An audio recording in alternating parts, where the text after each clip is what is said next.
Believe me, 5 rounds in the boxing ring, emotionally, will probably leave you with an additional 2 years in addition to the normal 2-year grief process to get over your divorce. Now, can you afford 4 years of your time? Of your life? I'm Adriana Galimberti Rennie. I'm a psychologist.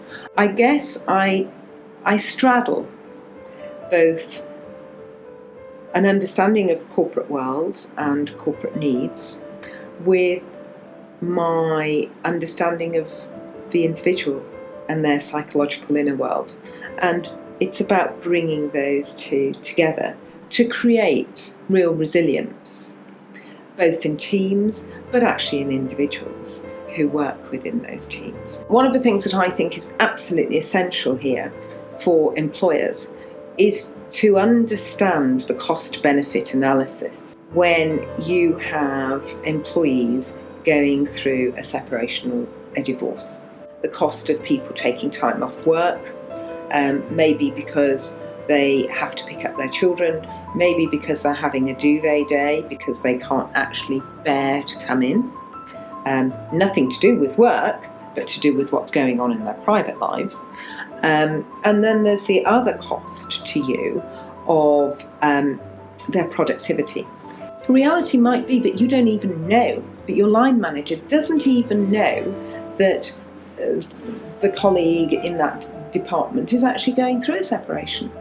They might not have wanted to discuss it.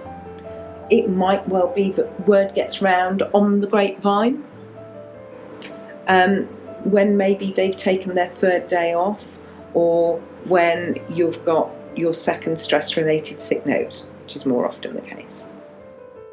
This is all about the sort of very personal information that they need if their relationships are struggling. So before they get to the point where actually they might be taking time off work because they might have split up with their partner, giving them a set of tools that they can begin to feel more confident, either to try and adjust whatever is going on in their situation at this moment in time, their family life, or to help them to make decisions. Which direction should we be going?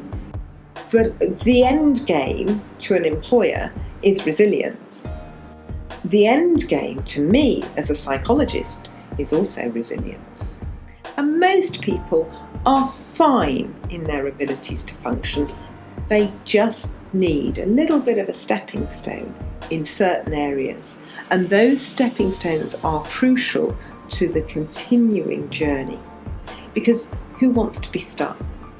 Can you imagine now if you were able to offer to your employees something that gave them a broad-based knowledge of all the different types of services?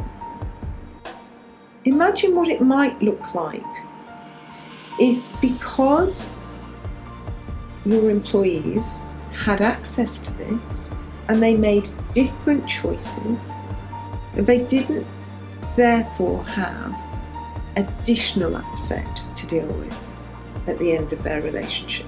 Yes, of course they'd be upset, but there wasn't additional extraneous upset to deal with. I think in the last 10 years, you will probably know somebody who's been divorced in your boardroom.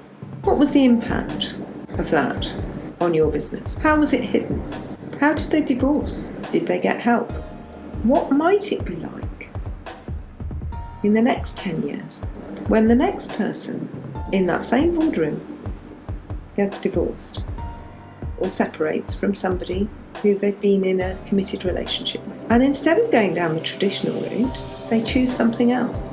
They choose something where they feel in control, where their decision-making process is supported, where the process doesn't drag out, where they don't end up with high blood pressure. What difference might that make to your whole team? And cascading down, to your other teams, what difference might that make?